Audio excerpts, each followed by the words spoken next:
What up, and welcome to the Beneath the Dirt podcast, where we profile and showcase underground music while taking an occasional trip above the surface. I'm your host, Rombone. Thank you for tuning in. Now, this week was a pretty slow news week as far as underground music goes. Not much really happened. So I put it out on Twitter that if anybody wanted to join the show this week, to hit me up. And the Jokerz Gallery, hit me up. You might know him. He's doing the documentaries with Faygoluvers. He did the 2017 documentary, the Generation Twiztid documentary. And next month, May 25th, he's dropping the 2019 20 Years of Amazing Jeckel Brothers. I'm honored to be a part of the documentary, which he's putting together right now. And without any further ado, let's get into the show. All right, we're live. I'm here with the Jokerz Gallery. What's going on? What's up, man? Appreciate you having me on. I always watch your episodes every week, so it's an honor to be here on the program. I really enjoy the knowledge you drop, and of course, Mitchell as well. I think you two are really standing out in the Juggalo community, knowing your shit, and I appreciate that. Hey, I appreciate you checking it out and enjoying what you're listening to. It's all I can hope for, that people enjoy what I put out there content-wise. Oh yeah, I definitely dig it in the Wednesday night wicked shit that you do, the live thing. That's fun to get in there too, because you play, you request stuff, you play it. You've got pretty much, you can see from your CD collection that you've got just pretty much anything that anybody can ask for. So that's a fun time too. So anybody ought to check that out if it hasn't. Yeah, man, Wicked Shit Wednesday, every Wednesday, 10 p.m. Eastern on my YouTube. I fucking love doing that. That's probably my favorite content that I put out, is doing Wicked Shit Wednesday, because I just come down here into my little studio / man cave and just rock out, just listen to dope music, take people's requests for like an hour. I'd be jamming down here by myself. Oh, yeah, it's dope. I mean, it's like it's almost like, remember the box back in the day? Yeah, where they had all the underground music that you couldn't request on the radio, but you could request it and you'd watch the video. You pay like, I think it was $1.99 or something, and watch the video. That's what it reminds me of, except it's just the audio version. That's what it reminds me of, because it's on YouTube. Yep. Yeah, man. I love doing that shit. I love doing the podcast too. I started this because I felt like people weren't being truly objective with their thoughts and shit that people are putting out there, and people going too hard on one side, with certain stuff. That's what attracted me to your show and to Mitchell as well. I thought that you two really, you could tell you two don't have a side, and you look at it very rationally and look at it through a music perspective. You don't make it into personal things, and you two get down on the music, and that's hard to find sometimes whenever you're trying to look for a show to just get into it about nothing but the music. And that's what you two keep it to. That's what I was attracted to. Hey, how did we all get here in the first place? The music. Yep. Straight up. The music fucking speaks for itself. Speaking of music, Twiztid put out another new single this week. Fuck's the name of it? Phlegm in the Windpipe. Phlegm in the Windpipe. What do you think? Immediately, whenever I listened to it the first time, I didn't like how the song began at all, but I've been listening through it on Spotify, and Twiztid's got a Generation Nightmare actual playlist going to where you can listen to it throughout. And I had it on earlier whenever I was trying to set this up for the Google Chrome and stuff, and it played through. And whenever it played through with the other track, I kind of dug it.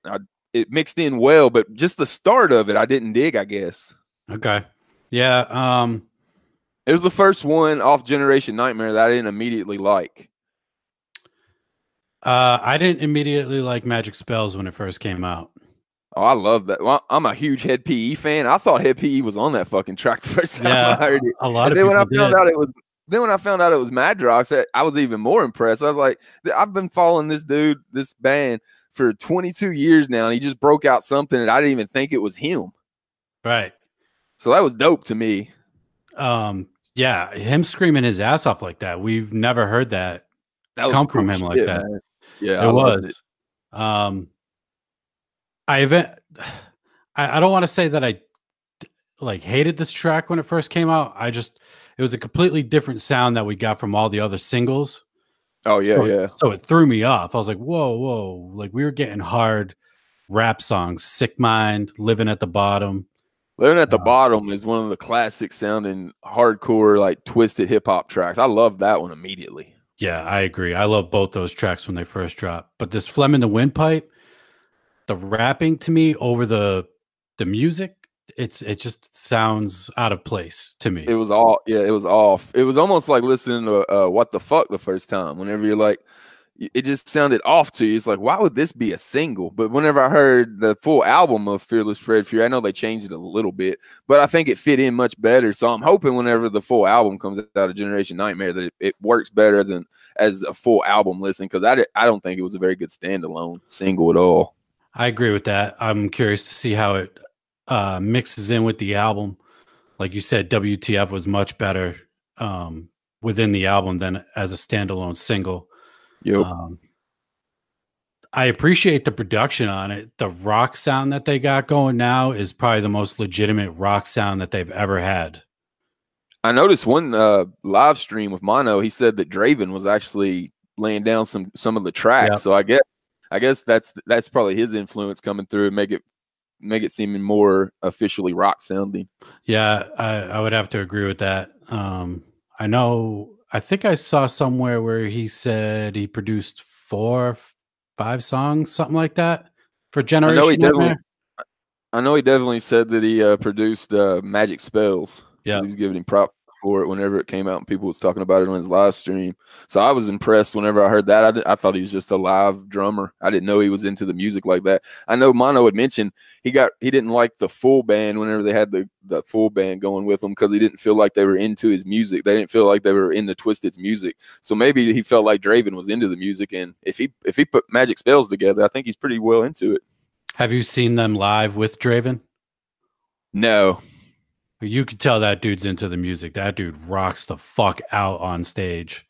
I've heard nothing, but I've seen like the videos from Warped Tour and things, but everything I've heard whenever people have went to it live, they said it's really cool. It makes the bass from the song sound a lot more, sounds like it's live in front of you instead of coming through a PA like it is. So I'm definitely interested in seeing it. I hope they keep him around.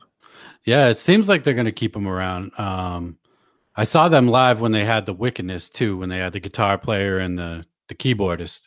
Yeah, that was cool too, because they primarily played all the rock songs, guitar heavy type songs that you never really get to hear live.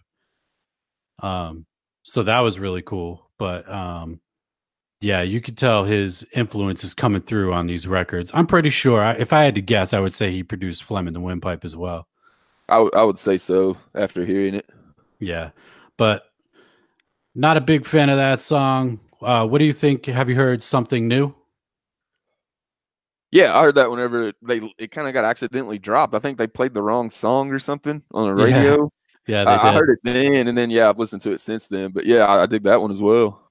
Yeah, the only one I'm not really feeling right now is Phlegm in the Windpipe, but Generation Nightmare is sounding like it's gonna be fucking hard, and it's mixed really well too. Yeah, I think that was the problem with the Question Marks album is the production was all over the place. All over the place, and the mix, to me anyway, the mix, it sounded like kind of muddy and like it just wasn't really clear. It was hard to even like make out some of the lyrics on some of the songs. I'm guessing that was the sound they were going for, because I mean, Mono has a great ear for music. I mean, I know he can hear whenever stuff sounds muddy and things like that. So I'm guessing that's just what they were going for. Yeah, I'm not sure, but I know Young Wicked is mixing this Generation Nightmare, and it sounds really clean, really clear. You can make out every word that they're saying. So that's I guess a kind of fear alleviated with that, because a lot of M&E's early albums that they released, Casket Factory, Digital Voodoo. I love Digital Voodoo. It's actually, we're recording this April 14th, Sunday. It's been 2 years since Digital Voodoo dropped. Not Lex's first album, because he had somebody else mix it. But some of the early shit that dropped on M&E was kind of just not mixed well, and just didn't come through as clear as, I mean, that could be me personally. I don't know, but No, I know what you're talking about. I always wondered if they have upgraded equipment since then. I don't know if they've upgraded equipment or just switched engineers, because when they first started putting out albums, they were using Rob Rebeck. I don't know if you know Rob Rebeck Yeah. was Tech Nine's engineer for a long Yep. time. That's where I And know hit the that, name from. yeah, that shit was like crystal clear. Like Tech's albums, you always know the mix is gonna be nice and clean. But for some reason, when he was mixing their shit, I don't know if what was going on, but it just wasn't coming out good. But they've started using different engineers. Like on Year of the Sword, they used this dude Mags, and that album sounded really clean. Gorilla Voltage's album, they used somebody else, sounded really clean. Yeah, So Gorilla Voltage is slept on. They're putting out some fire. I just saw like 15 minutes ago, actually, probably something like that. Clockwork announced he's dropping a solo album, and the first single is coming soon. Oh, nice. Always So I like him because he's got a different flow about him. You can tell he's like a metal dude who's also a rapper, and he just yeah, stands out to me. So I'm definitely interested in hearing what he does on his solo. yeah, I'm curious to hear what he's got to do on his solo. Honestly, it's like when Swollen members split up to do their solo endeavors. Yep. And I'm like, do I really want to hear an entire Mad Child album? Do I really want to hear a fucking Prevail solo album? You know, they Yep. work so well with each other, and that's kind of how I feel with Gorilla Voltage. Yeah.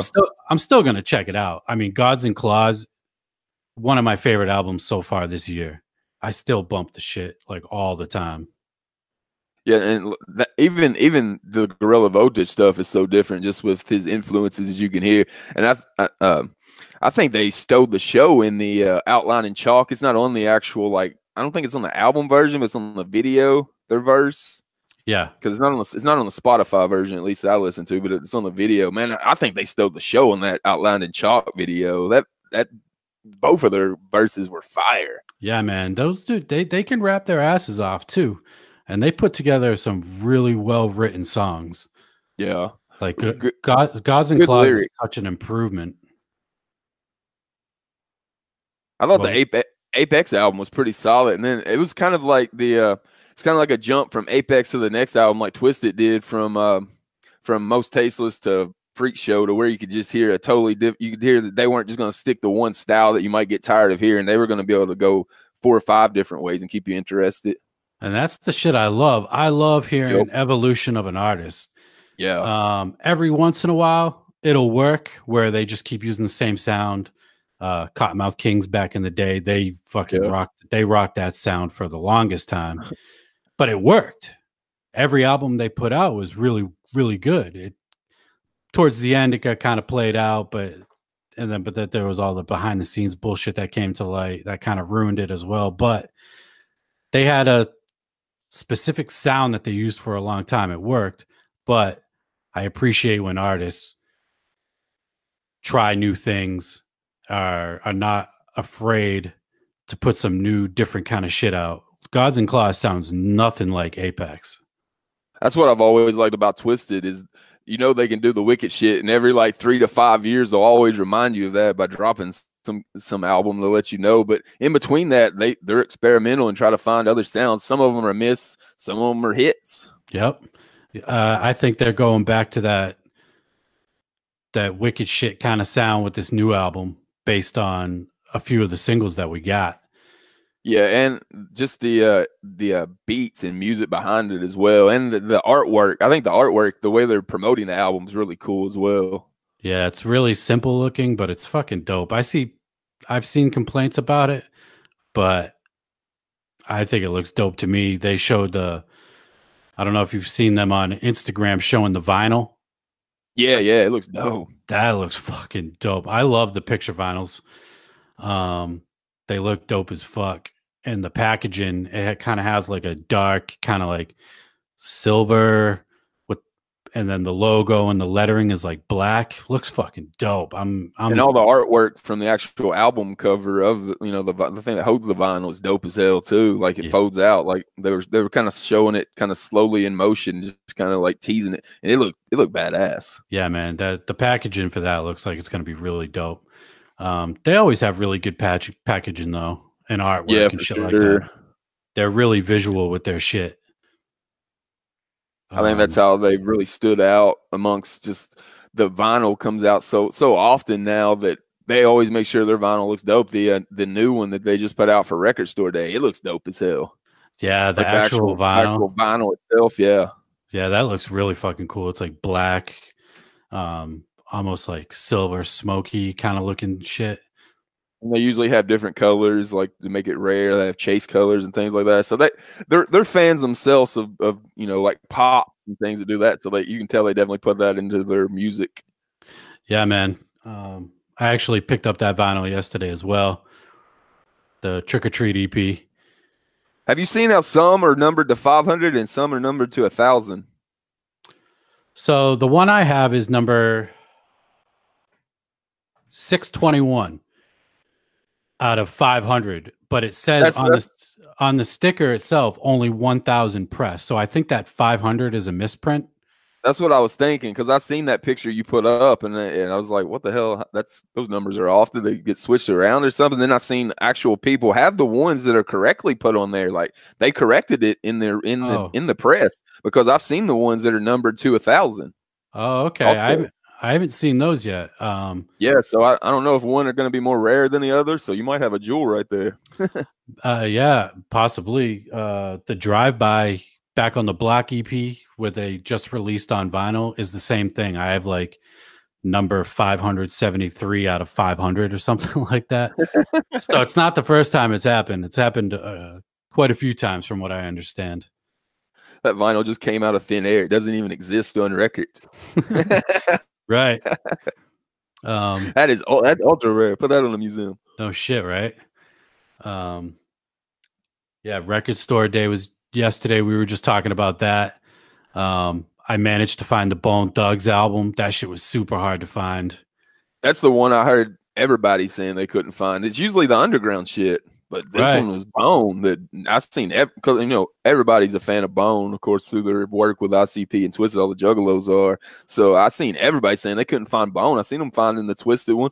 I didn't see anybody finding the Bone, and I seen that you hadn't found it. And then right whenever we got on here, I asked you about it. You said you actually came through with it, so that's pretty dope. Yeah, the store I initially went to, the reason why I went to the store, I called the day before. I had a list. I'm like, "Are you guys getting these records in?" They're like, "Yes, we're getting them all in. We can't tell you how many, whatever." I'm like, "All right, this store has everything I'm looking for. I'm hitting this store." I show up and there's a fucking line of like 150 people. I'm like, Jesus Christ.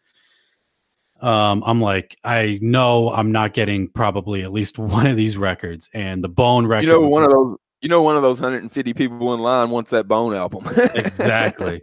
There's a Bone fan somewhere in there. I'm judging everybody in line. I'm like, all right, what kind of people we got in line here? But I managed to find it. They only pressed up 2,000 copies of the Bone Thugs vinyl. So that was probably why it was so hard to find. That kind of explains why it was so hard to find. Yeah. Because you think about 2,000 presses in the underground, that's a lot. Think about 2,000 presses with Bone Thugs and Harmony. That's not a lot. No, that ain't shit. And every store I called, yeah, we got one, but we sold it. Yeah, we got one, but we sold it.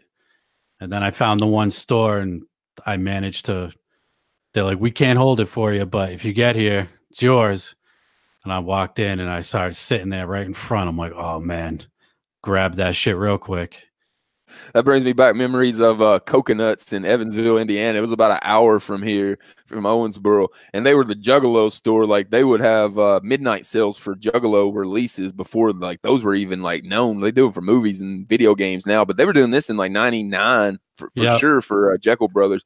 But they were an hour away, and I would have to, whenever I would see something come out, like for instance the Stranglemania 2 VHS back then in that era, and we would get it in Owensboro here at our mall, but they would get it at Coconuts in Evansville. So I'd call them, they'd be like, "Yeah, we got one." I'm like, "Can you hold it?" "Nope."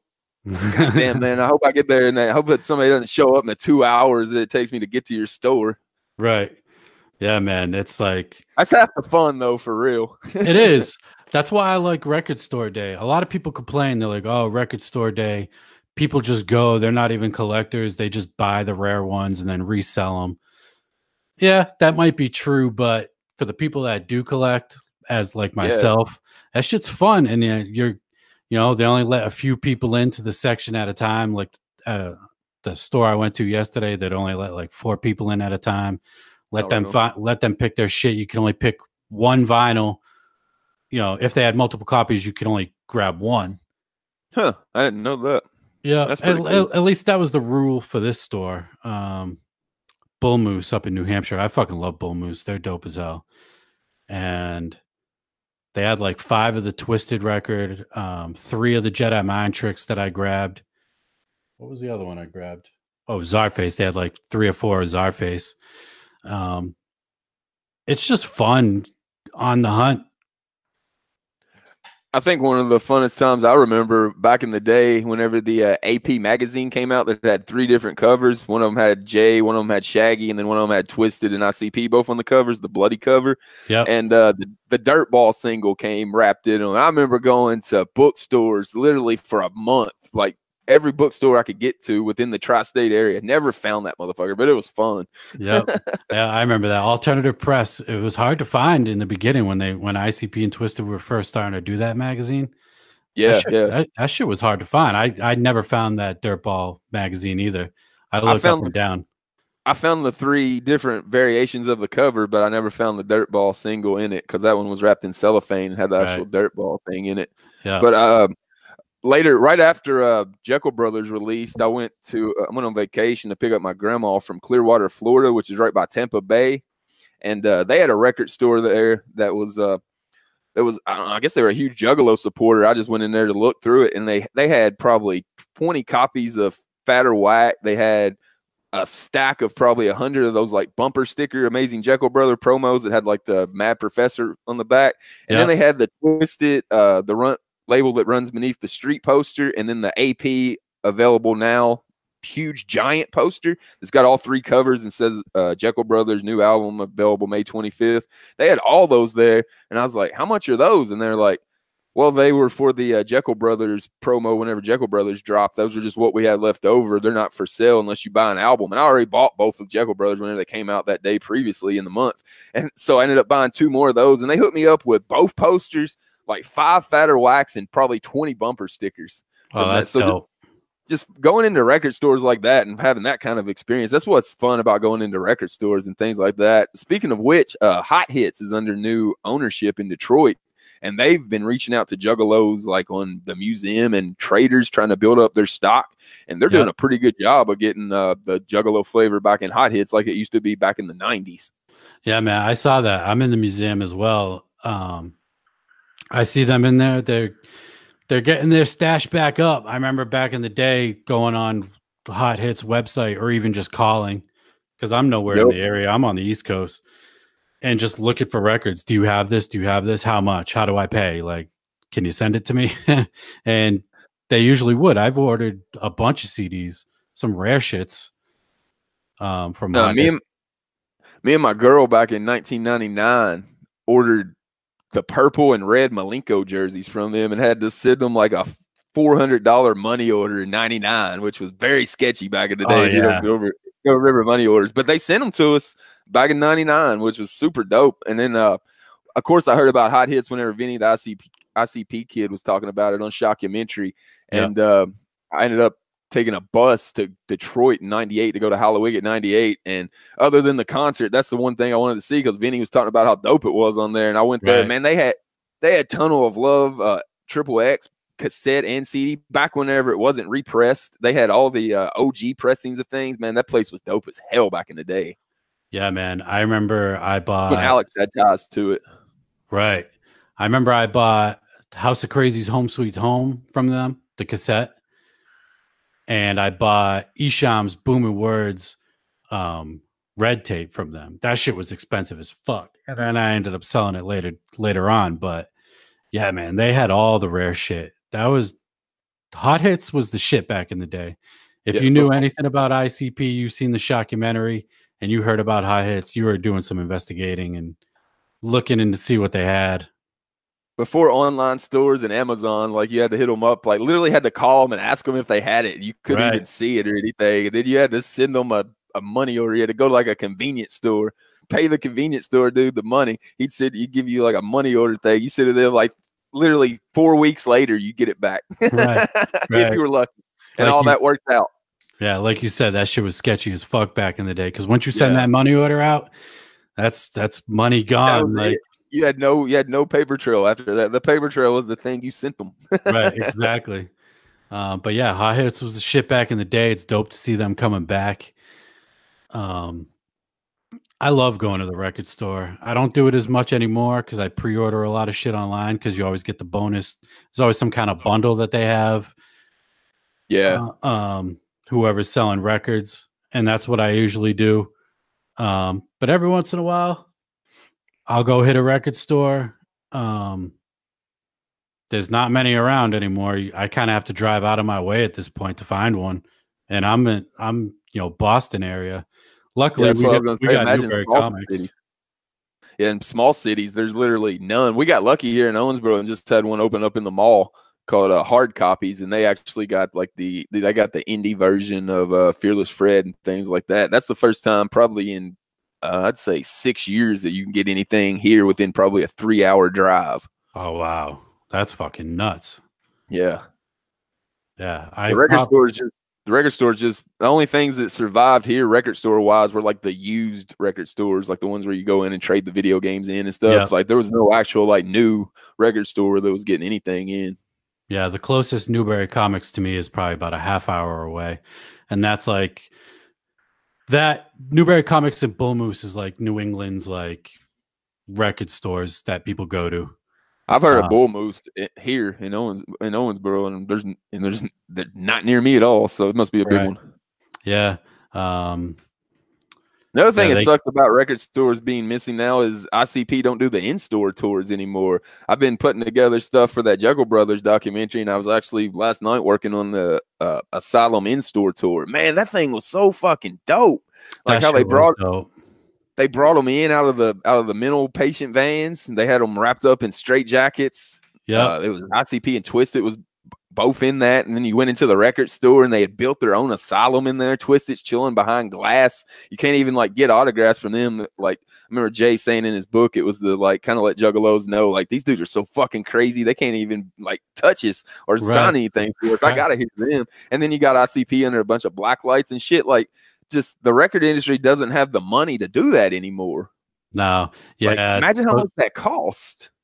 Yeah, that's like a legit tour that they did. That Asylum tour for the Jeckel Brothers. That was a legit tour. Like they got a haul equipment. They had that whole setup where you had to walk through. Like 25 days on it too. It wasn't just like 5 stores. It was like 25 days. Yeah, I remember I couldn't go to that. My parents wouldn't let me go. I was still young at that time. I didn't have a car or anything like that. And I was pissed. I'm like, man, like this is my chance to meet these guys. And those shortly after that, they stopped doing it. Other than I guess like Gathering, they pretty much count as their in stores now, and Gatherings and VIPs. Yeah, VIPs is pretty much it at this point. I'm trying to remember the last in store I went to was probably ABK when he had Hatchet Warrior out. He just, I think, I'm pretty sure he did a tour. It was like a mini tour. It was like 5 or 6 dates or something like that. And I went to that, but that was probably the last one that I went to. Now it's all VIPs, like you said. You just gotta pay and you get a dope fucking little merch package, and then you get to shoot the shit with them. The cool thing about the VIP though is you actually get to sit there and talk with them.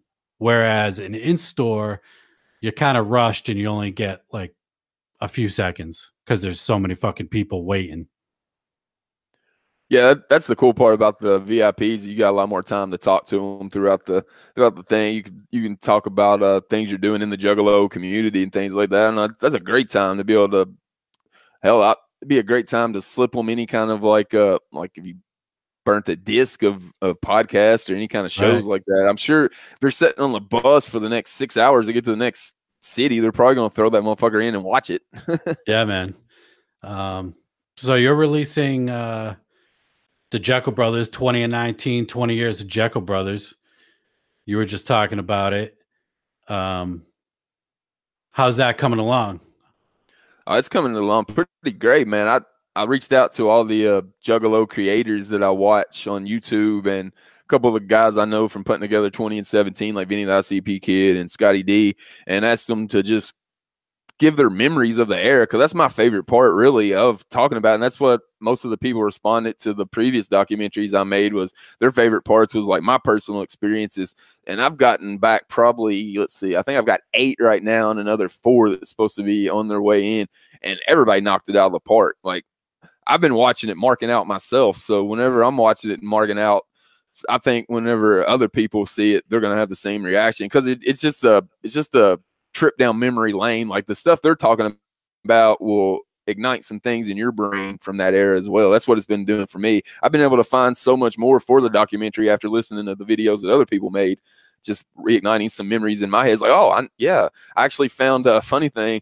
I was on YouTube and was trying to find the Asylum in-store tour, anything about it, some clips or something. There's not much to be found, but I actually found like a video clip of Beastmaster from Carnival Spirits. He looks totally different. I wouldn't even know it was Beastmaster. It was like 2000. I don't know how old this video was, but he was in front of some lake, standing there talking about how great the Psychopathic Asylum in-store tour was for like 25 minutes. I hit him up. I was like, dude, you gotta redo that video for me for this documentary. And he went back and got all of his merch from that era.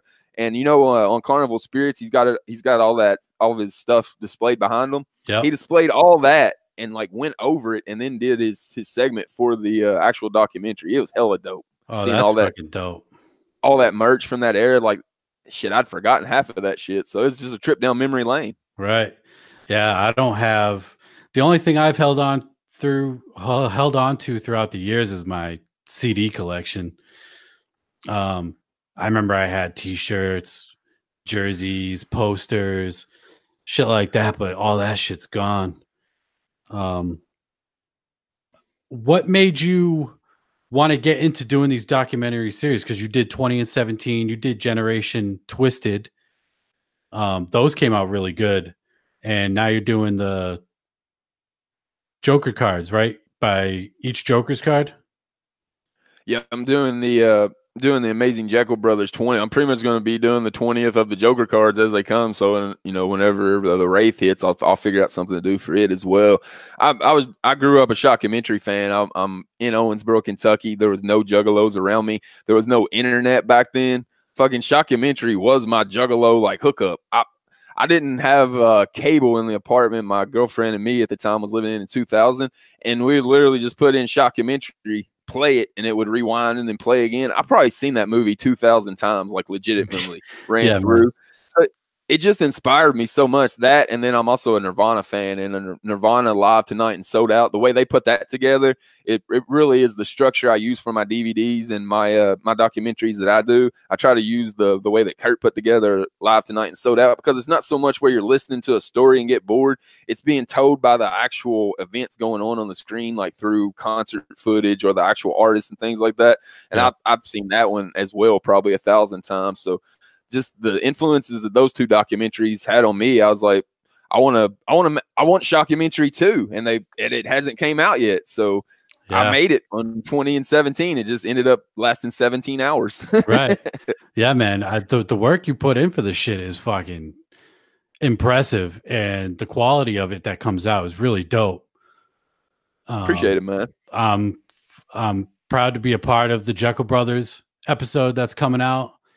Me and Mitchell hopped on for that one. Just reliving the Jeckel Brothers era. That was the first Joker's card I saw happen. I hopped on during the Malenko era. Me too. Shockumentary. Yep. Another reason I love it so much. Right. And just to relive it, talk about it is dope as fuck, man. It was that whole time. If you hopped on before Shangri-La, fucking dope, because everybody was waiting for that 6th. It was all about the 6th. And the mystery was so crazy. That's what I talk about on the 20 and 17 episode that I talk about the sixth unveiling, I actually went back to Angel Fire and GeoCity web pages from the Juggalos made way back in the day, and there was predictions of what the sixth was going to be, and just the craziness of what people actually thought was going to happen whenever the sixth Joker card dropped was crazy. People thought it was going to be like a Heaven's Gate situation, where if you remember Heaven's Gate, that cult, people thought the Juggalos and Shaggy and Jay were going to lead themselves in a mass suicide. Thought that Violent J and Shaggy were going to kill each other at the same time. There was people that said that ICP was just going to go away. There was actually people that, if you go back though, in 98, 99 on Angel Fire, that have the word Wraith and Shangri-La in their predictions. So there were some Juggalos. Yeah, I found them on there. So there were some people that were on the right track. They didn't specifically say that it was going to be called the Wraith Shangri-La, but they had the word Wraith and or Shangri-La in their little description of what they thought the sixth was going to be. So they were onto it back in 98, 99 on Angel Fire. For anybody to predict the Wraith, to me, is impressive. They've always talked about Shangri-La in their music, though. So I kind of had a feeling. I kind of knew what the ending was going to be like. I didn't think it was going to be as in your face as it was. You know, truth is, we follow God. We've always been behind him. The carnival is God and made all juggalos find him. I'm like, okay, all right. This is what I thought it was, but I didn't think they were just going to blatantly just say, hey, this is what the fuck it is. And hey, we're not sorry if we tricked you. That shit was hilarious. I loved it. I mean, the bravado that it took to say, we're not sorry if we tricked you. That takes some balls right there. Right. Like, fuck you. I don't give a, and then the rest of the song even says that. Right. I don't care what happens now. But yeah, the balls it took for them to do that shit and to say that shit was funny, man. I laughed at it. I definitely didn't get upset or was even thrown off by it. I mean, if you listen to Pass Me By and you're shocked by the message of the sixth card, I don't know what you heard whenever you're listening to Pass Me By. Right. I mean, shit, Riddlebox, turn the crank. Yeah. I mean, it was there. If you couldn't figure it out by the time the Wraith came out, you don't have common sense or some shit. I don't know. But it was pretty obvious what the sixth was going to revolve around. The people that didn't have common sense are the people that immediately thought that ICP was going to be a Christian band. Yeah, they thought they were going to like literally start rapping about like Bible verses and things. It's like, no, you totally overlooked this. They're not supporting an organized religion at all. No, they just say they believe in a higher power. Right. Yeah, I mean, you listen to the Wraith Shangri-La. There's plenty of wicked shit on there. There's plenty of positivity on there too, but the wicked shit is still prevalent throughout that album.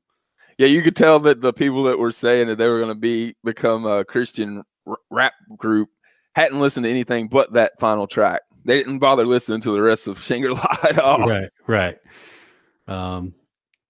Yeah, that shit is funny as hell. Now you're I knew people that personally got pissed, like Juggalos that I knew that were down for. Let's see. I met him in 99, so the 2002. He was at least hardcore down for 3 years and just got personally offended by it. Yeah, I remember being online back in the day, like people selling their shit. Yeah, like people that legitimately collected ICP merchandise, like hardcore, like paying hundreds of dollars back in 2002 for shit. They put their shit up for sale on eBay for like bottom prices. Yeah, I remember that. I remember being on old school forums and people being pissed at what the final card was. And I remember just a lot of people would be like, are you fucking kidding? Like, you didn't realize what this was going to be? Like, that's what I thought as well. I would love to see that. I wish I was at the gathering where they played that album and they played that final track. I'm not a super religious person myself or anything like that, but when you hear that shit gives you goosebumps. Yeah. I mean, just to look at it through the eyes of not organized religion, that there's a higher power and karma points and things like that. And I mean, you look at ICP and Violent J and the way he talks about things. I mean, he's been blessed somehow. Look at all the things he's accomplished. Look at that dude's life, what he's done. Right. That dude. Platinum albums, actual feature-length movies, WCW, ECW, WWF, Woodstock. I mean, he's doing something right. got some good karma going somewhere. He made something from nothing. Those dudes had fucking nothing. They were bottom of the barrel. They had shit. And to see that they've built an empire that's lasted going on 30 years, it's coming up. 30 years is coming up soon, is really fucking impressive. I tell all my friends all the time that aren't juggalos that they don't really make fun of ICP, but they look down on them for sure, musically at least. And then their favorite bands made it 12 years and put out 3 albums, and I'm like, well, your favorite band put out 3 albums. How are you going to talk down to a group that's literally remained relevant for 30 years? And they've been relevant in not really the mainstream, but they've been known since 97. So 22 years now that they've remained relevant. They tour every year. They have a festival every year. They put out music videos every year. They consistently put out new music every year, even if it isn't a new Jokerz card. They put out some kind of music. What other band in the world does that that's been around that long? Because I can't think of one. No, man. Rap, rock, country, I don't care what it is. Right. I mean, it's fucking impressive what they've done. And to still have a rabid type fan base that like they do. People go nuts for these merch drops. People go nuts for these events, Juggalo Day weekend, the gathering, the tours, the Great Malenko tour. They just sold out a Brother EP, a tour exclusive for $25. 1,000 press sold it out in what, an hour and a half? Yeah, really fucking fast. Really fast. Nobody sells albums that quickly anymore. No, I was like, all right, we're on our 3rd pressing here of the Brother EP. You know, you had the original one that came just in the white paper sleeve. Yep. The second one they sold at Juggalo Day. Yep. And then they announced they were pressing up 1,000 more and going to sell it. I'm like, there's no way. The demand is not going to be there for another 1,000 copies. And that shit, I'm glad I got my order in when I did. I thought it would probably sell out in a week. I didn't think it'd sell out in an hour and a half. No. Yeah. For sure, sell out, but not as fast as it did. That was impressive. And I mean, anybody that says that Psychopathic is struggling, they literally just cleared 20 G's in an hour and a half off a throwaway EP. Easily. Like throwaway Fearless Fred Fury tracks. That's all it is. Yeah. I mean, it probably took them an hour out of their day to put that thing together out of what they had left to put an intro for it. Right. They made 20 G's from it. Right. Real fucking quick. And then they bundled that Steve Meets a Boo CD. Have you listened to those songs yet? I haven't heard those songs yet. No, me either.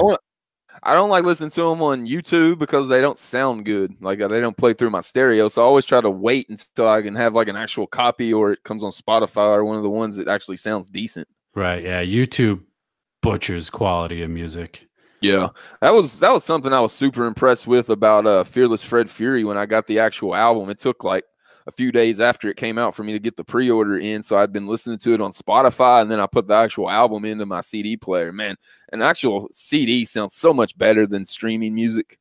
I'll always say it. And every time I listen to something, I'm subscribed to Apple Music myself. And anytime I'm listening to something while I'm debating on getting a hard copy, or if I'm just judging the album to see if I'm going to buy the actual hard copy, like I bumped, Dirtball's Skull Hollow for probably a good month before he even released a hard copy. And then when I got the hard copy, I listened to it. I'm like, man, this sounds so much better. So much better.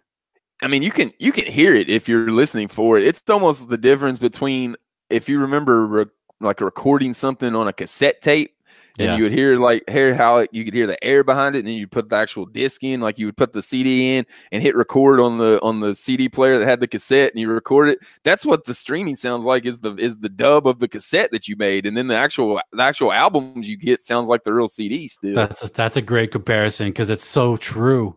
Digital's great because it's super convenient. If you don't have a certain CD in your car and you want to listen to a certain album, you just throw on Spotify or Apple Music real quick, and fucking boom, you're listening to the album. But the quality does suffer.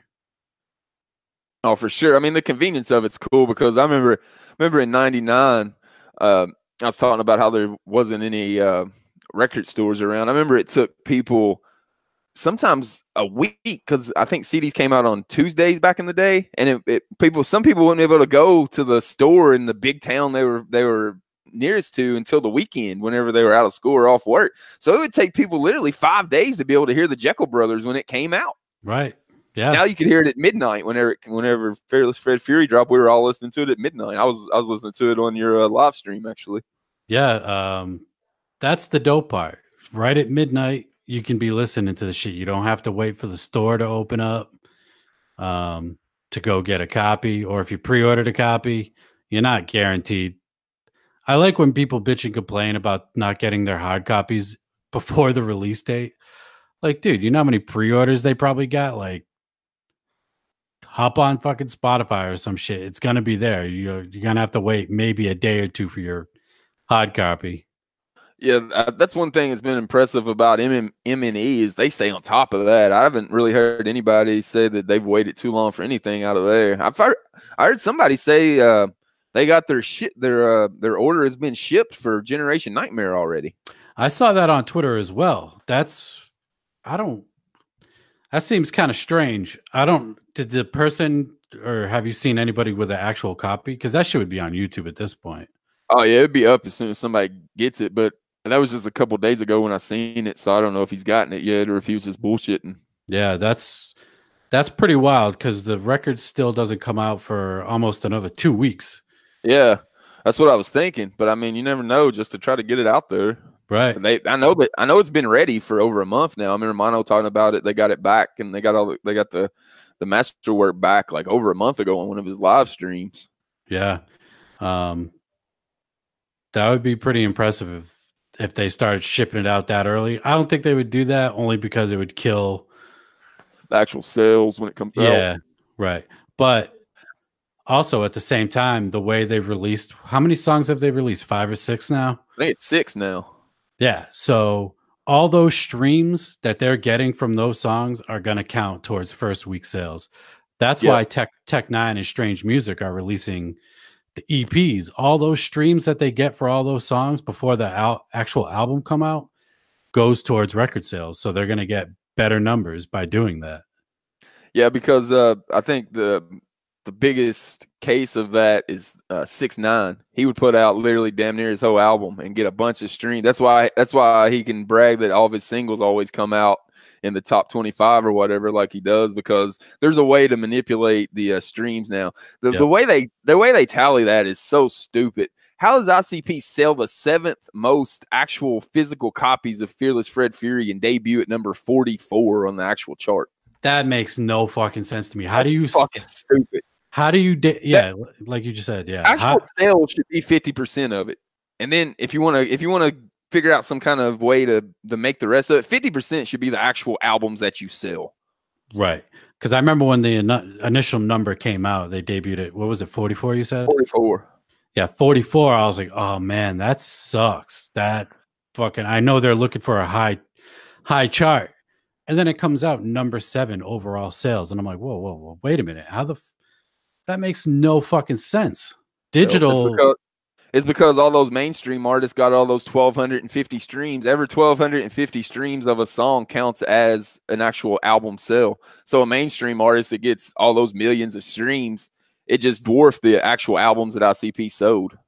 Right. And it proves the fact that juggalos are buying the physical product. So they're going to listen to the physical product. They're not going to stream it. That's what you want these days too. I think ICP and all the underground acts has got people that actually still buy their physical copies, have such a leg up on all the other guys. Speaking of 6ix9ine, he never sees that money from all that stuff or anything like that. Right. But the guys that are in the underground that sell their physical copies, they actually see that money and can put it towards their art. Yeah, exactly. It's independent. They have distribution and shit like that, but distribution ain't taking nearly as much money as a major is. Yeah, they don't even know where their money's going. Every one of the big label artists, 5 years into their career, they're always saying they lost 80% of their income from dirty deals. Right. Like Ill Bill and Stu Bangas, they just put out Cannibal Hulk and they debuted on Billboard as well. And all that is from physical sales. because they And put out. that's also a way to be able to tour, because you see a lot of the big acts, they tour. What, they play 5 shows a year. Right. You have these underground acts that play 150, 200 shows a year because they Right. got loyal fans that'll actually come out and support them. Not Yeah, just only support them if it's easy, convenient, and free to press the play on your free streaming app. right. Look at groups like Twiztid. Look at Tech Nine. They live on the road. They're never home. Yeah, Tech Nine, of course, especially. I don't think that dude sleeps for the amount of touring he does and the amount of music he puts out. I don't know how he ever finds time to sleep. And he's got kids. Right. He's got kids, family. He's running a business. I mean, he's a 50% partner in Strange Music. That dude, he's a fucking machine. He only has a few more years left, he said himself. But I mean, this dude been going hard since like Absolute Power. Ever since Absolute Power came out, he's been on the road. He's going to be the Terry Funk of rap music. Terry Funk's been saying he's going to retire since 1995, and he's still wrestling. I don't think Tech's ever going to be able to slow down. That's just how he's built. He'll be bored to death once he tries to stop. He's been so just smothered by it for the last 15 years. The way he's putting out stuff. Once he stops, he'll be back. Yeah, an album every year, sometimes 2 albums. Yeah. With a couple EPs as well. Yeah, man. Like, dude is a fucking monster workhorse. But in my opinion, his music suffers because of it. His last couple of releases were kind of misses with me. Yeah, I feel that for sure. The last one I really dug all the way through was probably KOD. I think all 6s and 7s was pretty good. There had some I didn't really so much dig on that one, but the last one that I actually put in and just hit play and listened to it all the way through was KOD. Yeah, I really liked Something Else, Special Effects. Those were good because those were like his big. I mean, all 6s and 7s had Lil Wayne on it, but those other albums had Corey Taylor, Eminem. Yeah. The song with the dude from System was badass. I love that one. That's a dope fucking song. When I saw that he was doing a song with Surge, I was like, oh shit. You know, you don't. Did you see the DVD that came with the album where they're talking about that Surge had different lyrics and Tech didn't want them?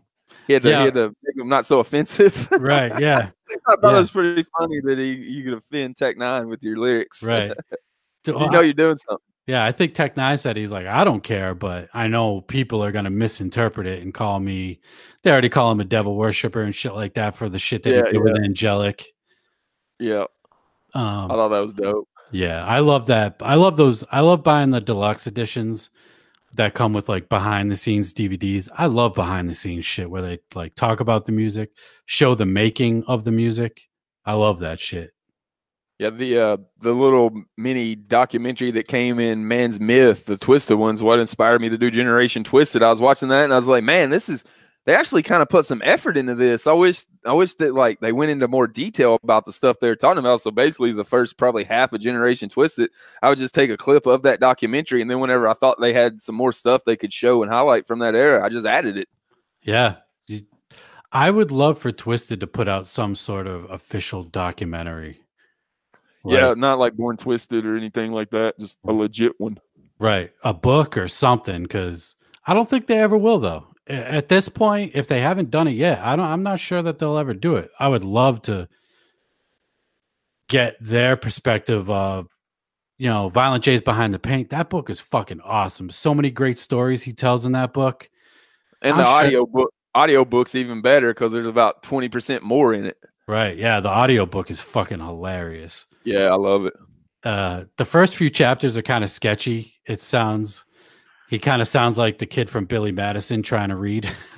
Yeah. You definitely tell that he wasn't paying attention in reading class a lot. But he eventually gets into his groove after a few chapters, and he just starts freestyling shit. And just starts going instead of reading. That's when it gets good. Right. That's when it gets good. But I would love for Twiztid to put out some sort of legitimate documentary where they talk about the house. I mean, they've talked about it in interviews, but it's like it's never really been. You can only get so in depth. I couldn't even find enough on House of Crazies I was wanting to do like a bonus chapter and do House of Crazies, but there's just not enough out there to even put together anything worth putting time into. Yeah, there's if you research it, I don't. Yeah, like you said, not going to find much, if anything at all. Not a lot. I mean, even the HOK panel they did at Astronomicon, they didn't give you any like inside stories or anything that I didn't already know. Right. Yeah, that's the thing. And when they do talk about it, it's shit that we've already heard a bunch of times. I would love to get those unheard stories from House of Crazies when they formed Twiztid and then everything since then. Like, that would be dope as hell. That's what was so dope about Monoxide's live stream that he did, where you finally heard their side of the story. It's like, man, I know there's another side that exists. Instead of just saying you don't want us to hear it because it'll make us mad or make us look different at our tattoos or heroes or whatever, tell us your side of the story, because that way we can make a fair decision. Because a lot of people are just going to, if you don't tell your side, they're just going to go by the Violent J side of the story. Right. And that's a lot of people are doing that and did that. And even with him sharing those few stories that he shared during that broadcast, a lot of people's minds haven't changed. People think they waited. I think they waited too long. I think it's embedded in people's brains now, and they've made the decision already. Right. It's kind of interesting that he waited this long to share his side like that. You could tell even on that live stream that he didn't want to. Right. He's been saying all along that he doesn't want to share the stories, like you said. I've heard that there's speculation that there's a contract signed that you can't go into details. I don't know if that's true or not, but I mean, it seemed like he had to fight himself to tell the stories that he was telling. I don't know if they're just that personal or what. You could tell they were personal when he started talking about Shaggy 2 Dope. It looked like he was going to cry for a second whenever he talked about how he missed Shaggy. Yeah, man, that's fucking sad. That like gave me goosebumps whenever I heard that. Yeah, when I heard that, he's like, I miss Shaggy. That dude was one of my best friends. I'm like, just out of nowhere. It was just him, like he was like sitting there reading like comments from the people that was watching, and just out of nowhere, he's like, man, I miss Shaggy. That's one of my best fucking friends. Right. It's like, damn, that came out of nowhere. Yeah, who knows the thoughts going through his head, because he's telling these stories and he's probably just reliving everything. And he's like, fuck, man. And he's actually thinking about it. I'm sure they don't think about it that much, or try not to anyway. I wish he would have told the actual date of when that fight scene happened, because he said it was a Dark Lotus tour, but that was all the info he gave on it. So I don't know if it was on the last one, because it feels like there was tension after that American Psychos tour, and they did a Dark Lotus tour on that. I was trying to see. I remember I went on the. I was trying to find the actual dates from that tour to see if it lined up with what he was talking about, because he said that he said the city they were in. I was going to see if they were in that city and if Dark Lotus performing that next night. But I'd like to know when the date was, because I mean, shit, if it was all the way back in 2002 or if it was back in 2011, that's quite a bit of difference. Right. I have a feeling it was. I don't remember if they toured for Opaque Brotherhood. I think they did. Did they? But it might have been the Gathering I'm thinking of. Right. Because I know for sure they toured Black Rain, because I was at that show. Yeah. But I don't remember Opaque Brotherhood. There was a couple of years there where I wasn't going to shows. I was still buying the music, but I really wasn't following the scene that heavy. So I don't remember if they toured Opaque Brotherhood. That would be interesting if it happened then, because that was like, what, 08? Yep. And they didn't leave till 12, so that would have been a bunch of years where they were just like at odds with each other. That's what I was thinking, because in that thing he says that Madrox didn't want to go to the Funhouse studio after that, and I was thinking, didn't they record Abominations in the Funhouse studio? Lotus Pod? Or Lotus Pod, yeah. They did, yeah. So I thought he said Madrox didn't want to go to the studio after that. Maybe he didn't want to go, but did anyways. Right. Yeah, it's one of those things where you just kind of suck it up and you're like, I don't want to fucking be here, but I have a job to do and I got to make a living. Yeah. That was the only thing that I could think of that would say that it would have had to been on the American Psychos tour, is if he said he didn't want to go to the studio enough to where he didn't record anything. Right. Did they record it together for the Dark Lotus final album though, didn't they? So that would have been after that regardless. They said they were all in the studio together then. Right. when they Yeah. recorded that album. Yeah, that was when Twiztid had left Psychopathic. Yeah, that was after. So yeah, definitely. Yeah. So I guess he was cool enough to record with them then. Yeah, well, then according to Violent J, it was probably the master's demands that he was talking about in the Faygoluvers interview with Scotty. Yeah. So that could have been a factor. Maybe they did it for masters. Who knows? Yeah, I know Violent J in that interview with Scotty said that Twiztid did the 2000 or the 17th gathering where they did the Wizard of the Hood performance. He said they did that just for cost, and then Mono in one of his live streams said that they got Wicket for it. That's funny. He's like, yeah, somebody called him out on it in the messages. He's like, yeah, we did that shit. They asked him how they were re-releasing the Wicket 10th anniversary, the red one. And he was like, because we fucking did that shit with the Wizard of the Hood. We got the master. That's funny. That's funny. It was like not give a fuck mode. I was like, that's cool.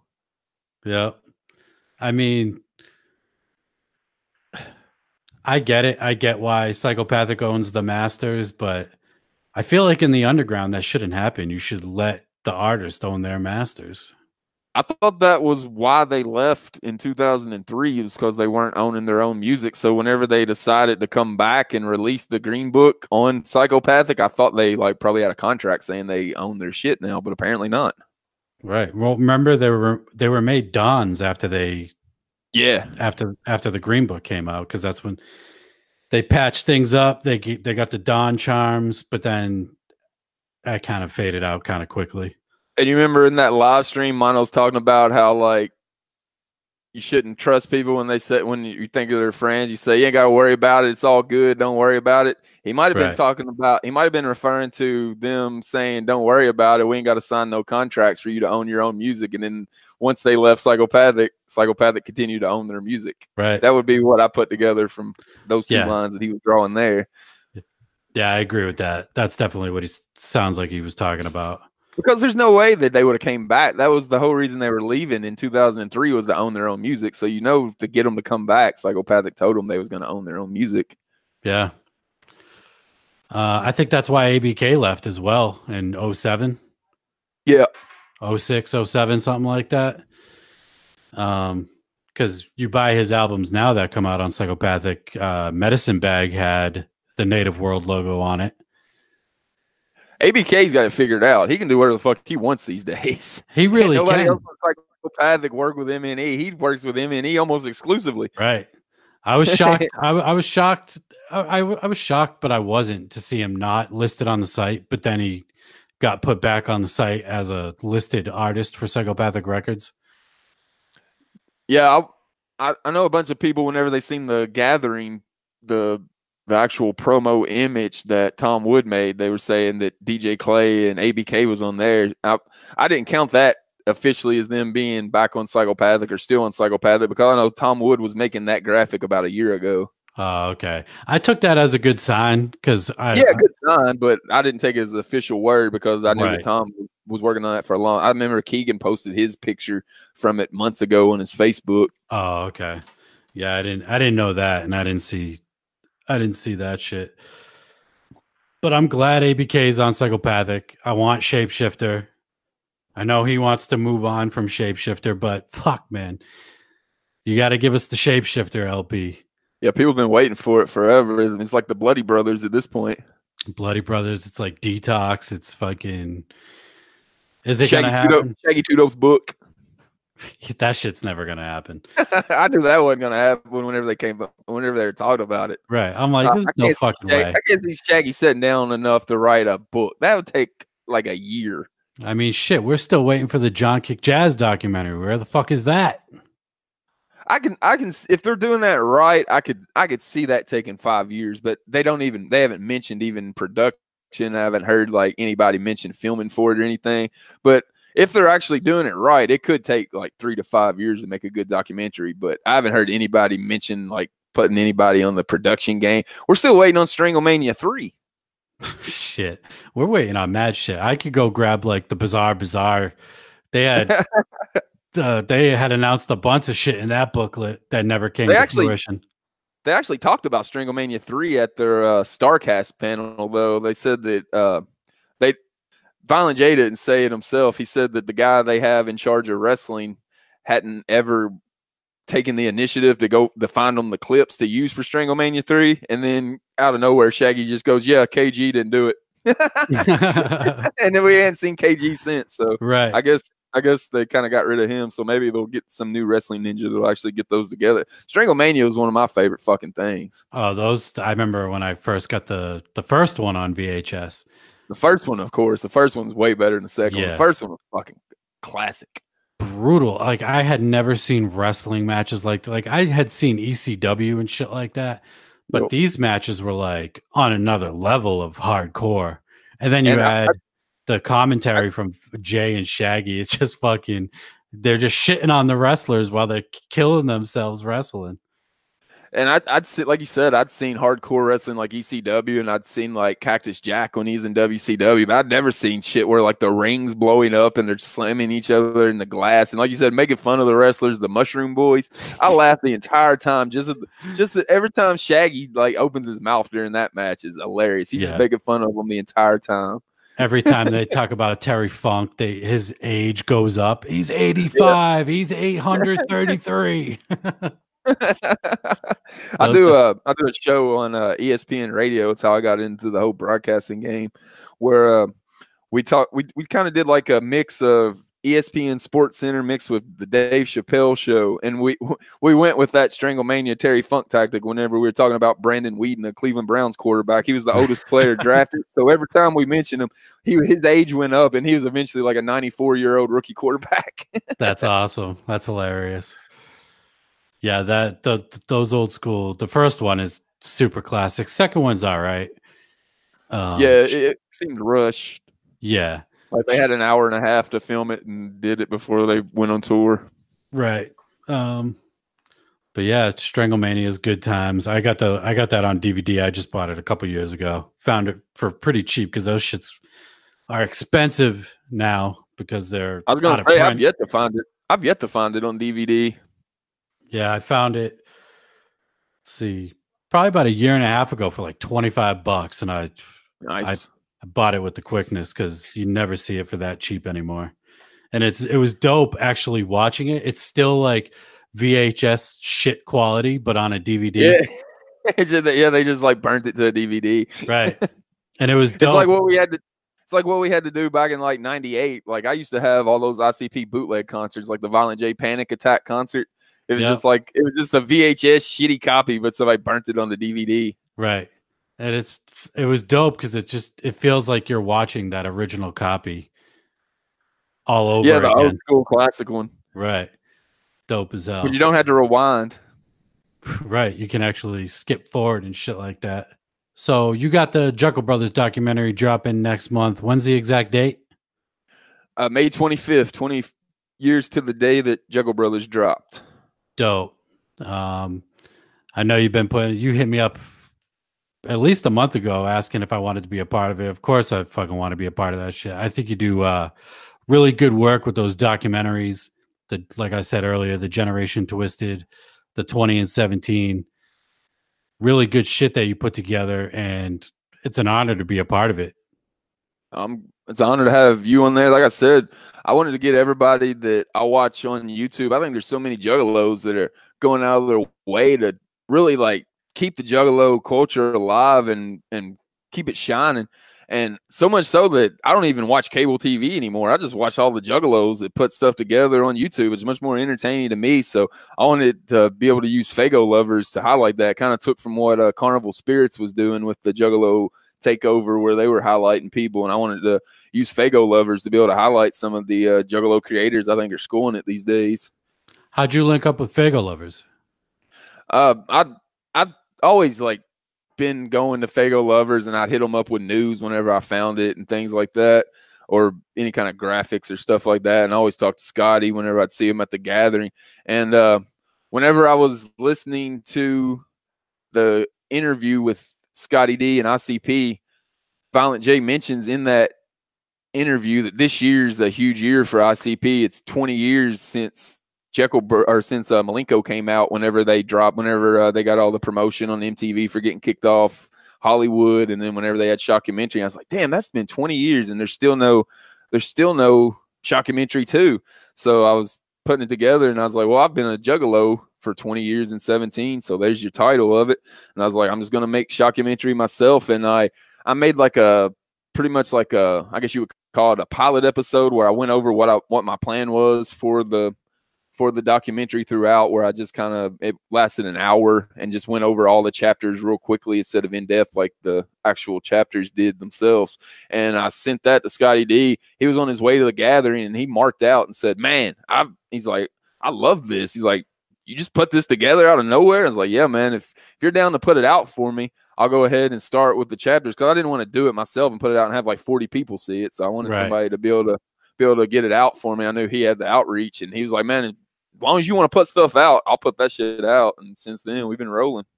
Fuck yeah. I mean, Faygoluvers still to this day is the biggest Juggalo blog source of information out there. They've been on top for a long ass time. So to see them put that out for you, that's really dope. And like I said, the quality behind the projects are fucking awesome. Scotty's been putting work in on Faygoluvers since I was talking about like Angel Fire and GeoCities. They were around back then too.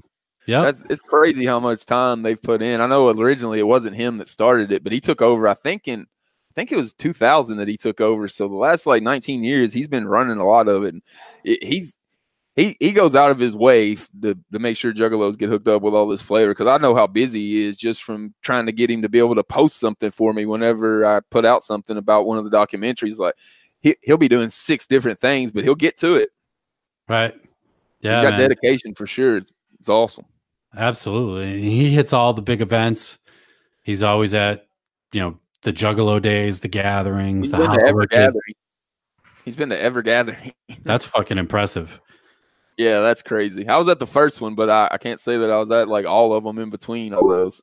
Yep. So you got that's another reason. That's another reason I was thinking the Jeckel Brothers documentary would be so good. Other than just the Jeckel Brothers coming out, all that stuff in that era, like the first gathering, like them being at Woodstock, like them putting out Big Money Hustlers, it all came in that era. So there's so much stuff to talk about. My favorite tour that they've ever done was the Wicked Clowns from Outer Space tour. That was like an epic tour. It seemed like it lasted a year. They were doing the Shaggy shows. Like you could watch those shitty video quality Shaggy shows on InsaneClownPosse.com. And that went down there in that time frame. So there's just so much to talk about that I was like, instead of just making it, because I made an Amazing Jeckel Brothers chapter in 2017, I said, instead of just leaving it at that, I can probably actually go back and make this an actual film documentary instead of just audio. And I've got more than enough. Like now it's trying to cut things out to make it not a 3-hour film. Right. Yeah, man. I'm looking forward to listening and watching to that final product. Again, I'm glad and honored to be a part of that. That's super dope. You always put out good quality shit. And I think I'm going to wrap this up. Right on, man. I appreciate you having me on. It's fun. I can talk about Juggalo shit all day. So anytime you need a guest on a slow news week, let me know. For sure. Yeah. I was on Twitter last night and I was like, fuck it. I'm going to put it out, see who wants to be on. If anybody wants to be on, if not, I'll just record I'll record something, but it's a slow week. So I figured it'd be easier to shoot the shit with somebody. Oh yeah, man. I'm always down to jump on and talk about some Juggalo underground shit. There's not a lot of Juggalos left around anymore, so pretty much the community around all the creators and everything is how I get all my Juggalo knowledge from. So I'm always glad to jump on and talk about it. Hell yeah. Where can people find you on social medias? It's at Jokerz Gallery, Jokerz with a Z. So it's Jokerz Gallery. It's on Twitter and Instagram. Or you can also just go to Faygoluvers.net whenever anything comes out. They always put it out on there. May 25th will be when the 2019 20 years of Jake and Jack drops officially on Faygoluvers.net. And the trailer's up right now on Faygoluvers YouTube page. Anybody that hasn't checked that out, it's couple-minute trailer, kind of just lets you know what's going to be covered in the movie. Yeah, the trailer's dope. It gives you a good idea of what kind of work you're putting in with these documentaries. And I appreciate you coming on, man. And everybody, May 25th, Jeckel Brothers documentary, Faygoluvers. They'll be posting about it. And until next time, I'm out. Peace.